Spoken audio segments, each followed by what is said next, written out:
मैं detention centre में travel करने थोड़ी जा रहा हूँ। कोई भी डिटेंशन सेंटर दुनिया के देखने थोड़ी जाता है। लोग आपका देश देखने जाते हैं, आपके देश की खूबसूरती देखने आते हैं। आपका डिटेंशन सेंटर कैसा है उससे हमें क्या। हमें ही स्कूलिंग की जा रही है, जैसे इंडियंस को आता नहीं कि कैसे ट्रैवल करना है, क्या क्या डॉक्यूमेंट्स लेके ट्रैवल करना है। बहुत सारे इंडियंस ट्रैवल करते हैं, बहुत सारी कंट्री जाते हैं। देश का ऐसा कोई, दुनिया का ऐसा कोई कोना नहीं बचा हुआ जहाँ पे इंडियंस ट्रैवल नहीं करते। वॉशरूम्स गंदे हैं। आप उसी जगह पे एयरपोर्ट में आपने इतना अच्छा चकाचौंध मचा रखा है, और वही टूरिस्ट हैं जो आपने एयरपोर्ट में जो लोग आते हैं वही लोगों को आप यहाँ पर लेके आते हो। बाहर से सड़क से नहीं कहीं से पकड़ के लाए हो। तो इन लोगों को आप अचानक से इतना डरावना माहौल क्यों दिखा रहे हो जब बाहर आपका एयरपोर्ट इतना अच्छा है। सरकार का ना बोलना या चुप रहना ये जरा ज्यादा कष्टप्रद रहेगा। और सवाल और सचिन अवस्थी जाके किससे पूछेंगे। चाइना को ना कोई पब्लिक प्रेशर का डर रहता है, ना पब्लिक इमेज का डर रहता है। तो चाइना का तो केस ये लोगों के, और मैं एक्सपेक्ट भी नहीं करता हूँ कि चाइना के अगेंस्ट कुछ होगा या चाइना के खिलाफ कुछ ये लोग बोलेंगे। मैं तो वो एक्सपेक्ट भी नहीं करता हूँ कि ठीक है चलो, बट इनके अगेंस्ट भी बिल्कुल भी कुछ भी एक्नॉलेजमेंट भी नहीं किया। वो बहुत ही ज़्यादा स्ट्रेंज लगा। नमस्कार, डबल चेक में आपका स्वागत है। मैं हूं संकेत उपाध्याय। हमारे साथ इस वक्त हैं सचिन अवस्थी। सचिन अवस्थी एक वायरल कंटेंट क्रिएटर हैं। ये जिस तरीके के एपिसोड्स बनाते हैं वो जाहिर सी बात है आपको हंसाते होंगे। मैं तो खूब हंसा हूं, खूब ठहाके लगाए हैं इनकी प्रस्तुति देख करके। लेकिन फिर इनका एक वीडियो आया जो मिलियंस में देखा गया, लेकिन वो ठहाके लगाने वाला वीडियो नहीं था।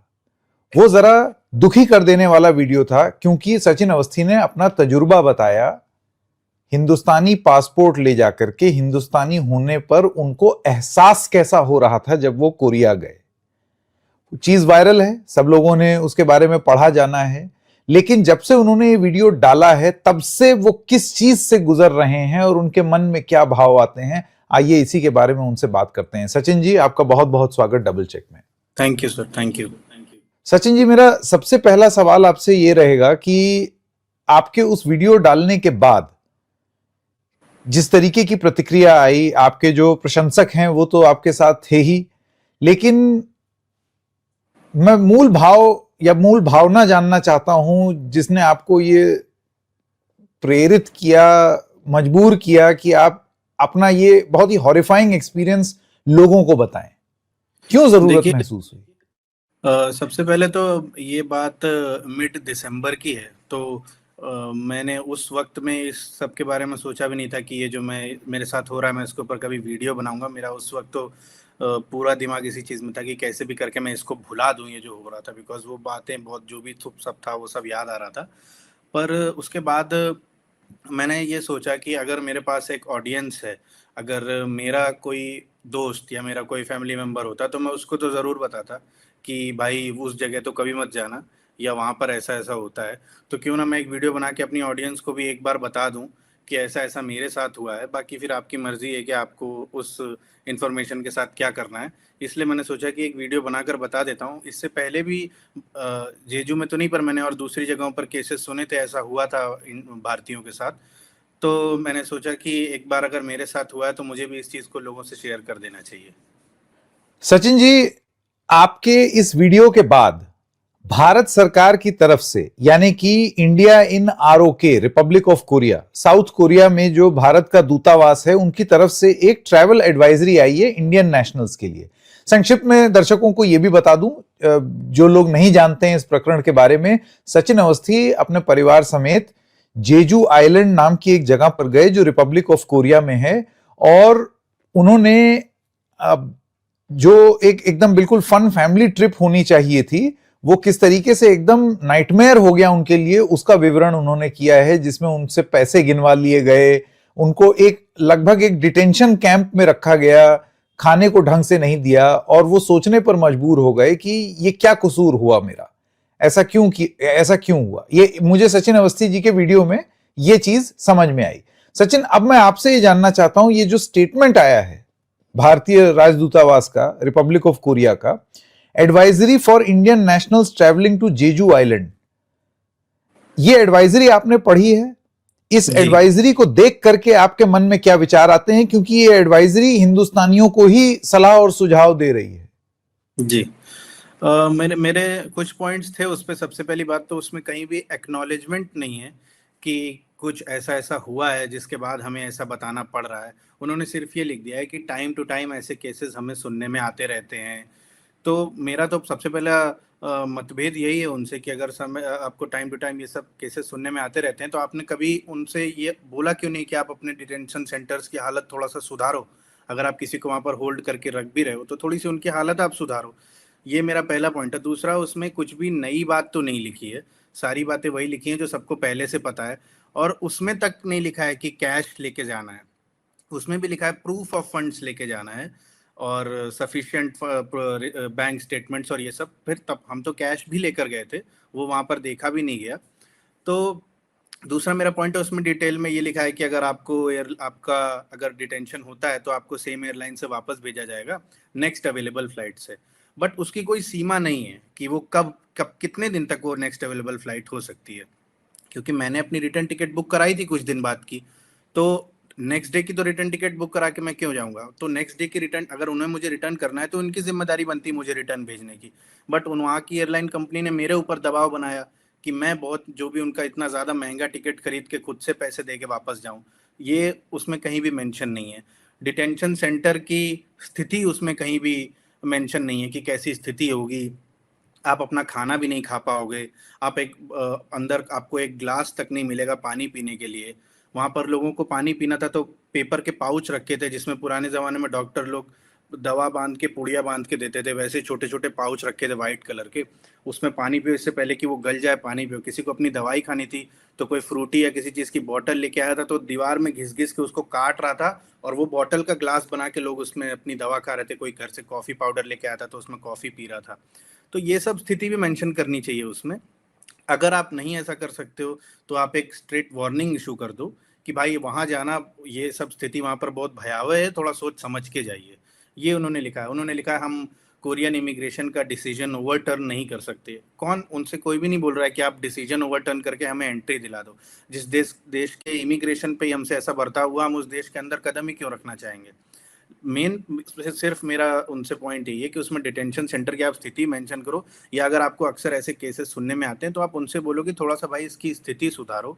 वॉशरूम में हैंड वॉश तक नहीं था, मैंने वीडियो डाली है कि मतलब इतनी खराब स्थिति वहां पर। इसके बारे में कोई भी उसमें मेंशन नहीं है एडवाइजरी में। सचिन, ये जो ट्वीट जब किया इंडिया इन आरओके, और मैं इसी चीज पर बात करना चाहता हूं क्योंकि मैं आपके बोलने में एक टीस महसूस कर सकता हूं कि एक तो आई लिव्ड दैट हॉरर, एक तो उस बहुत ही भयंकर स्थिति में मैं अपनी पत्नी के साथ रहा। उसके बाद मैंने बड़ी मुश्किल से वो लोगों के सामने बताना चाहा, और बजाय इसके कि मेरा समर्थन हो, हिंदुस्तान का राजदूतावास मुझी को लेक्चर दे रहा है और एक्नॉलेज भी नहीं कर रहा है कि मेरे साथ क्या हुआ। लेकिन बहुत क्लियरली आपके वीडियो के आफ्टरमाथ में ये स्टेटमेंट आई है। ये स्टेटमेंट ये बताता है confirmed return air ticket, hotel reservation, detailed travel itinerary, proof of sufficient funds, passport valid, travel insurance, contact details of accommodation. आप मुझे बताइए सचिन, इसमें से कौन सा डॉक्यूमेंट आपके पास नहीं था? ये सब था मेरे पास, इससे ज्यादा ही थे मेरे पास डॉक्यूमेंट्स। मैं इंटरनेशनल रिचार्ज भी करके गया था कि कुछ भी इमरजेंसी हो तो मुझे अपने देश में कॉल करना हो या वहाँ पे लोकल कहीं कॉल करना हो तो मैं कर सकूँ। मैं और दीपशिखा मेरी वाइफ है, हम लोग को कहीं भी हम लोगों को जाना होता है हम 1-2 हफ्ते बहुत अच्छे से रिसर्च करते हैं, उसके बाद ही हम जाते हैं। हमें हाल ही में भी ऑस्ट्रेलिया जाना था, वहाँ का कस्टम इतना स्ट्रिक्ट है कि वहाँ पर आप कुछ भी एक अदरक का टुकड़ा तक नहीं लेके जा सकते हो ऑस्ट्रेलिया। हमने ये सब रिसर्च करी और हम एक पूरी लिस्ट बना के यहाँ से ले गए थे। हम जैसे ही कस्टम्स पे पहुंचे हमने उनको लिस्ट दिखाई कि हमारे पास ये सामान है, हमने पहले से सब कुछ डिक्लेयर किया। हम मतलब मैं ऐसा उसको ब्रैग नहीं कर रहा हूँ, but we are responsible travellers, हम जिम्मेदारी से कहीं भी ट्रैवल करते हैं। जितने भी डॉक्यूमेंट लेके हमारे पास सारे डॉक्यूमेंट थे, एक भी चीज़ ऐसी नहीं थी कि जो हमारे पास ना हो। बट उन्होंने वो सब कुछ देखा ही नहीं। उन्होंने 1-2 रैंडम बस होटल बुकिंग दिखाने को बोली, वो भी उन्होंने ध्यान से देखी नहीं। और सारा पॉइंट तभी खत्म हो गया था जब उनके पास वो पेपर पहले से ही रखा था। उन्होंने उस पर स्टैंप मेरे सामने लगाया ही नहीं डिनाइड का, उस पर पहले से लगा हुआ था स्टैंप। इसमें सेकंड नंबर पेज पर यह भी लिखा है इंटरव्यू एट इमिग्रेशन, कि अगर आपको वीजा फ्री कहीं है, वीजा फ्री का मतलब यह नहीं है कि आप धड़ल्ले से कहीं भी चले जाएं। इसमें पॉइंट नंबर 5 लिखा है, please understand conditions of visa waiver program, Jeju visa waiver does not permit travel to mainland Korea. Attempting to leave Jeju for mainland Korea without a visa is illegal. अब आपके case में क्या ये valid था या आपको क्या इसके बारे में जानकारी नहीं थी? मुझे बिल्कुल जानकारी थी। मुझे ये भी जानकारी थी कि अगर आपको जेजू आइलैंड जाना है तो आप मेनलैंड कोरिया से कनेक्टिंग फ्लाइट तक नहीं ले सकते हो।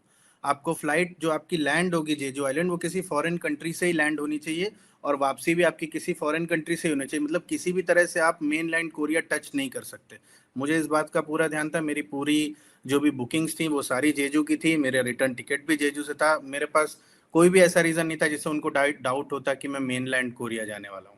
सचिन, ये जो नोट जारी किया है इंडिया इन आरओके ने, मैं देख रहा हूं ये 24 फरवरी 2026 का है, 2:24 का, और इसमें रीडर्स ने, लोगों ने कम्युनिटी नोट दिया है और उस कम्युनिटी नोट में लिखते हैं a couple was detained for 38 hours. आपकी बात हो रही है। Even after having all the document, सारे दस्तावेज उनके पास थे जिसकी पुष्टि आप यहां कर रहे हैं। But Indian embassy instead of taking issue with Korea government, they are policing Indians. क्या यह भाव आपको भी महसूस हो रहा है कि बजाय इसके कि सचिन अवस्थी के साथ खड़े हों, हिंदुस्तानियों के साथ खड़े हों जो तकलीफ में हों, जिनको पानी किस तरीके से रगड़ के पीना पड़ रहा है, जो जेल नुमा वातावरण में रह रहे हैं, उनको मदद मुहैया कराने के बजाय उनको बताया यह जा रहा है कि अपने आप ही सही हो जाओ? जी, बिल्कुल आपने सही बात बोली। हमें ही स्कूलिंग की जा रही है, जैसे इंडियंस को आता नहीं कि कैसे ट्रैवल करना है, क्या-क्या डॉक्यूमेंट्स लेके ट्रैवल करना है। बहुत सारे इंडियंस ट्रैवल करते हैं, बहुत सारी कंट्री जाते हैं, देश का ऐसा कोई दुनिया का ऐसा कोई कोना नहीं बचा हुआ जहाँ पे इंडियंस ट्रैवल नहीं करते हैं। तो मैं ओवरऑल इंडियंस को रिस्पॉन्सिबल ट्रैवलर्स ही मानता हूँ क्योंकि बहुत सारे लोग जाते हैं। उसमें से कुछ लोग कहीं पे कुछ गलत काम करते हैं तो उसका वीडियो आ जाता है और बहुत सारी नेशनैलिटीज़ के लोग करते हैं, बट हाँ, वायरल इंडियंस जल्दी हो जाते हैं अगर कुछ गलत काम कर रहे हों तो। तो ये मेरा पॉइंट है। और मैंने दूसरा भी वीडियो डाला इस पे रिस्पॉन्स करते हुए, उसमें मैंने बोला है कि मैं समझता हूँ कि हमारे साथ चाइना में भी बहुत बुरा व्यवहार हुआ। चाइना में जो व्यवहार हुआ वो जेजू आइलैंड से भी बुरा था। बट मैं एक एडवांटेज देता हूँ अपने मतलब अथॉरिटीज़ को कि हाँ, वो अमेरिका या चाइना जैसे सुपर पावर के सामने हमारे लिए स्टैंड नहीं ले सकते। बट साउथ कोरिया और जेजू आइलैंड जो कि उसका हिस्सा भी नहीं है, एक छोटा सा आइलैंड है वहाँ पे जिसके अपने अलग इमिग्रेशन रूल्स हैं, तो उसके सामने थोड़ा सा स्टैंड इनको लेना चाहिए था। थोड़ा सा तो कम से कम कुछ इंक्वायरी या कुछ चीज़ें करते कि चलिए हाँ, जो भी केस हुआ आप एक बार रिकॉग्नाइज करो, बात करो। तो कुछ तो थोड़ा सा मेरे हिसाब से इससे अलग करना चाहिए था। और ये तो इसमें कुछ नया भी नहीं है, ये वही है जो उन्होंने पहले बताया हुआ है, सबको मालूम है ये चीज़ें लेके ही जानी होती हैं। मतलब रटी रटाई सी एक लाइन दे दी एक ऐसे वक्त में जहां पर मरहम की जरूरत थी, वहां आपने अपने स्टेटमेंट से और टीस पहुंचा दी मन को। मुझे तो यही भाव समझ में आ रहा है। लेकिन सचिन, अब मैं आपसे बस ये पूछना चाहता हूं कि ये हिंदुस्तानी पासपोर्ट, पासपोर्ट, डंका, ये सब जो तमाम चीजें होती हैं विदेश में, अब हमारा सिर फक्र से उठना, गौरवान्वित महसूस करना, ये सारी चीजें, और उसके बाद फिर इस तरीके का प्रकरण हिंदुस्तानी पासपोर्ट का, और ये इंडिविजुअल एक तरीका हो सकता है ना कि सरकार पलट के बोल दे कि इंडिविजुअल केस है, हर हिंदुस्तानी के साथ ये चीज नहीं हो सकती। लेकिन फिर भी मैं आपसे जानना चाहता हूं कि आपके मन में क्या भाव थे उस पासपोर्ट, उस वीजा वेवर प्रोग्राम, इन सब चीजों को लेकर के। जी, मुझे भी बहुत सारे लोगों ने बोला कि हम तो होके आए हैं कोरिया बहुत अच्छे से, हमारे साथ तो ऐसा कुछ भी नहीं हुआ। तो मुझे मेरे मेरे साथ भी बहुत जगहों पर अच्छे एक्सपीरियंस हुए हैं। इसका मतलब ये नहीं कि मेरे साथ कोई खराब एक्सपीरियंस नहीं हो सकता। और हर इंसान का केस अलग होता है। आपको मान लीजिए कि ठीक है, कहीं पे लगा होगा कि मेरे साथ तो कभी ऐसा नहीं हुआ, बट आपके साथ भी हो सकता है। आप भी उसी पासपोर्ट पे ट्रैवल कर रहे हो जिस पासपोर्ट से मैं ट्रैवल कर रहा हूँ। अगर मेरे साथ हुआ है तो आपके साथ भी हो सकता है। वहाँ पर उन्होंने, मैं इमिग्रेशन लाइन में था, मेरी वाइफ मेरे आगे थी। उन्होंने जैसे ही पासपोर्ट देखा, उन्होंने पीछे देखा कि इनके साथ कोई है भी, तो मुझे भी ऐसे इशारा करके आगे किया और तुरंत हमारे फिंगरप्रिंट्स लिए और पासपोर्ट दे दिया। उनके बाजू में एक लेडी खड़ी थी उनको, और तुरंत हमें ले गए। ये चीज़ अगर हमारे पासपोर्ट से रिलेटेड चीज़ें या रिलेटेड भाव नहीं दर्शाता है बिना कोई क्वेश्चन पूछे, तो आई डोंट नो और क्या वो करेंगे कि हमें लगे कि हाँ। और आप एक बार सर्च करोगे इंटरनेट पे, आपको ऐसे हज़ारों केसेस मिल जाएंगे जिसमें ऐसा होता है। खुद मुझे कितने सारे लोगों ने मैसेज किया है कि उनको उनकी फैमिली के साथ रोका था। रेडिट पे पड़े हैं पोस्ट कि हाँ उनको किसी को प्रेग्नेंट वाइफ के साथ रोका था, किसी को बच्चों के साथ रोका गया, किसी दूसरी कंट्री में रोका गया। और बहुत सारे लोगों ने बताया कि आपका तो फ़ोन नहीं उठाया, फ़ोन उठा भी लेते हैं तो वो लोग आपको समझाने लगते हैं कि आप वहाँ पर गए, आपने कुछ किया होगा इसलिए आप भी गलत हो कहीं पे, बेसिकली आपको ही वो स्कूलिंग करने लगेंगे आपकी। तो कौन? इंडियन एम्बेसी वाले? हाँ हाँ, बहुत सारे लोगों ने ऐसा मुझे मैसेज करके बताया है कि वो कि अगर उनका तो फ़ोन उठा भी लिया था बट उसके बाद उनकी स्कूलिंग होने लगी वहाँ पर फ़ोन पे। तो अगर ये सब चीज़ें नहीं दर्शाती हैं कि कहाँ से कौन सा इमिग्रेशन डिपार्टमेंट कैसे देख रहा है हम लोगों को, तो आई डोंट नो और क्या दिखाएगा। मतलब ये तो आप हमारे अपने देश की एम्बेसी और हाई कमीशन तजुर्बे से आप ये बता रहे हैं, और जो लोगों ने आपको बताया है कि उनको ऐसा एहसास दिलाया होता जाता है कि कुछ ना जी कुछ तो गलती तुम ही ने कर गए होगे। बिल्कुल सही, मुझे बहुत ये पॉपुलर घर के बड़े पापा वाला बर्ताव नहीं है ये कि तुम ही कुछ बिल्कुल किए होगे। जी बिल्कुल बिल्कुल। बहुत सारे नॉर्मल लोगों का भी मैसेज आया और बहुत सारे पॉपुलर यूट्यूबर्स हैं, व्लॉगर्स हैं, उन्होंने भी मुझे सेम स्टोरी बताई है कि अगर फ़ोन उठा भी लेते तो भी आपकी कोई खास मदद होने नहीं वाली थी वहाँ पे। देखिए, ये आपके साथ हुआ, बहुत खराब तजुर्बा रहा, वो मसला अलग। किसी के साथ भी हो सकता है, वो मसला अलग। लेकिन आपको लगता है यहां पर ज्यादा बड़ी बात, सचिन, जो आपको, आपकी बात से मुझे ये जज्बात महसूस हो रहे हैं कि टीस इस बात की है कि ना तो एक्नॉलेजमेंट हुआ उस बात का, ना ही राहत मिली, ना ही किसी ने समझने की कोशिश की कि हम किस चीज से गुजरे, और दूसरे की सरकार से बात करना तो छोड़ ही दो। जी बिल्कुल। और जैसे ही उन्होंने एडवाइजरी जारी की है, मैंने बहुत सारे न्यूज़ आर्टिकल्स देखा मेन स्ट्रीम मीडिया के, वो लोग इस चीज़ को बहुत स्मार्टली वर्ड प्ले करके मेरा फॉल्ट दिखाने की कोशिश कर रहे हैं, मेरी फोटो लगा के कि after Sachin Awasthi's detention government issues advisory कि लर्न हाउ टू ट्रैवल, कि मतलब जैसे कि मेरी कुछ गलती रही थी इसलिए गवर्नमेंट ने अब बताया है और अब इनके केस से आप लोग सीखो ताकि आप लोग सही से रहो। ये इस तरह से वर्ड प्ले कर रहे हैं वो लोग। आपको आपको लगता है कि कम से कम यह स्पष्टीकरण सरकार से आना चाहिए? ठीक है, आप सचिन अवस्थी का समर्थन नहीं कर सकते हैं, लेकिन सचिन अवस्थी मुजरिम तो ना बना दिए जाए ना जनता की नजर में। बताइए बिल्कुल कसूर क्या है? बिल्कुल सही बात है। मैंने कई जगहों पर ये बोला है, बहुत सारे लोग ने मुझे ये बोला कि भाई कुछ लोग कमेंट करते हैं कि ये तो one side of the story है, हमको नहीं मालूम other side of the story. तो other side of the story मैं तो नहीं निकलवा सकता वहाँ से, other side side of the story वही लोग बता सकते हैं वहाँ से, या हमारी एम्बेसी निकलवा सकती है। तो मैं तो बोलूँगा कि वो लोग निकलवाएं other side of the story और सामने आ जाएगा सब कि क्या था क्या नहीं था। उनकी फुटेजेस निकलवाएं कि कैसे वहाँ डिटेंशन सेंटर में लोग रह रहे हैं, कैसा उनका खाना है जो लोग इतने उनके हिसाब से कि बहुत चाव से लोग खा रहे हैं, जो खाना पूरा डस्टबिन में फेंका हुआ था। कैसे वहाँ पर पानी पीने की कंडीशंस हैं, औरतों के वॉशरूम में कैसे वहाँ पर टिश्यू पेपर तक नहीं है, नैपकिन्स तक नहीं है, हैंड वॉश तक नहीं है। टिश्यू नैपकिन की तो बात छोड़ दिए, साबुन की टिकिया रखी रहती है जो कि 20-30 लोग एक ही यूज़ कर रहे हैं, उससे कितना बीमारियों का खतरा बढ़ता है। वॉशरूम्स गंदे हैं, आप उसी जगह पे एयरपोर्ट में आपने इतना अच्छा चकाचौंध मचा रखा है, और वही टूरिस्ट हैं जो आपने एयरपोर्ट में जो लोग आते हैं वही लोगों को आप यहाँ पर लेके आते हो, बाहर से सड़क से नहीं कहीं से पकड़ के लाए हो। तो इन लोगों को आप अचानक से इतना डरावना माहौल क्यों दिखा रहे हो जब बाहर आपका एयरपोर्ट इतना अच्छा है। बहुत सारे लोग कमेंट करते हैं कि अरे वो तो डिटेंशन सेंटर है, 5 स्टार होटल नहीं है। यूएस यूके कनाडा के डिटेंशन सेंटर देख लो। तो मैं डिटेंशन सेंटर में ट्रैवल करने थोड़ी जा रहा हूँ, कोई भी डिटेंशन सेंटर दुनिया के देखने थोड़ी जाता है। लोग आपका देश देखने जाते हैं, आपके देश की खूबसूरती देखने आते हैं। आपका डिटेंशन सेंटर कैसा है उससे हमें क्या। आपका मजाकिया अंदाज नहीं बदलेगा, आ ही गया निकल ही गया। लेकिन जी बात आप एकदम सही कह रहे हैं, और मुझे ऐसा लगता है कि अब सरकार का ना बोलना या चुप रहना ये जरा ज्यादा कष्टप्रद रहेगा।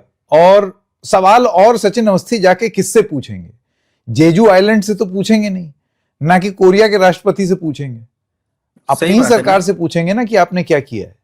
सही बात है ना, मैं चाइना से पूछ सकता हूँ। चाइना ने तो जो किया वो तो वहां पर भी नहीं उनसे बात कर सकता था। दोनों एयरलाइन भी चाइनीज हैं, उनसे भी उनको भी कोई फर्क नहीं पड़ेगा मेरी किसी बात से।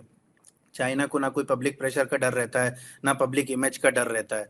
तो चाइना का तो केस ये लोगों के, और मैं एक्सपेक्ट भी नहीं करता हूँ कि चाइना के अगेंस्ट कुछ होगा या चाइना के खिलाफ कुछ ये लोग बोलेंगे। मैं तो वो एक्सपेक्ट भी नहीं करता हूँ कि ठीक है चलो, बट इनके अगेंस्ट भी बिल्कुल भी कुछ भी एक्नॉलेजमेंट भी नहीं किया। वो बहुत ही ज्यादा स्ट्रेंज लगा मुझे। चलिए, हौसला रखिए। मेरे ख्याल से बुरा तजुर्बा भी वक्त के बाद एक तजुर्बा ही कहलाता है। अब आइंदा जब आप ट्रैवल करेंगे तो मेरे ख्याल से 2-4 बार और वेबसाइट पढ़ के और गंभीरता से ट्रैवल करना छोड़िएगा मत बस। नहीं नहीं, ट्रैवल करना तो छोड़ने की बात ही नहीं है। और कितना भी बार आप पढ़ लो कोई भी वेबसाइट, आप इस चीज के लिए नहीं प्रिपेयर हो सकते हो। आप अपनी तैयारी कर सकते हो कि हाँ मैं अपने सारे डॉक्यूमेंट्स क्लियर रखूं, सब कुछ टिकट वगैरह, रिटर्न, होटल बुकिंग सब कुछ क्लियर रखूं, बट आप ये थोड़ी तैयारी करके जा सकते हो कहीं पे कि पर फिर भी मान लो अगर मुझे रोका तो मैं 38 घंटे या 24 घंटे की यातना झेलने के लिए भी मुझे तैयार रहना चाहिए। और अपनी बीवी को ही बोलूंगी तुम भी तैयार रहना। इसके लिए तो कभी कोई भी नहीं तैयार होके जा सकता है ट्रैवल करने। एकदम सही कह रहे हैं। आप जब बाहर कहीं घूमने जाते हैं तो आप ये सोच के नहीं जाते हैं कि एक किट पैक कर लूं, डिटेंशन सेंटर में कहीं बंद ना हो जाऊं, तो उसके जी, लिए एक किट तैयार कर लूं। ये तो अनोखी ही चीज हो जाएगी। वो किट भी छीन लेंगे वो। हम लोग यहाँ से, मेरी वाइफ दीपशिका, कहीं पे भी हम लोग जाते हैं तो कुछ छोटा मोटा खाने का जस्ट थोड़ा सा बैग में रहता है, just in case flight delay हो गई या टैक्सी नहीं आ रही, कुछ भी हो रहा है बेसिकली, तो कुछ एक आधा प्रोटीन बार, कप नूडल्स वगैरह वो भी उन्होंने छीन लिए थे। क्या खाना हमारा ही खाओ आप, वो भी हमें दे दो। बैग से ढूंढ ढूंढ के हमारे खाने का सामान उन्होंने निकाल लिया था। तो कुछ भी आप इसके लिए आप कुछ भी करके प्रिपेयर नहीं हो सकते, मेरा ये कहना है। जो वहां पर सिचुएशन थी, आप कुछ भी कर लीजिए, इसके लिए आप तैयार नहीं हो सकते। सरकार इस सिचुएशन को, आपने सुन लिया सचिन अवस्थी क्या कह रहे हैं, इस सिचुएशन को प्लीज प्लीज सरकार नॉर्मलाइज ना करे, इसका सामान्यीकरण मत कर दीजिए। ऐसे मत करिए कि ये तैयार रहो और तैयारी कर लो। इस चीज के लिए कोई तैयार नहीं हो सकता। सचिन अवस्थी का तजुर्बा अब हम देशवासियों के सामने है। बहुत बहुत धन्यवाद सचिन जी हमारे साथ जुड़ने के लिए। Thank you.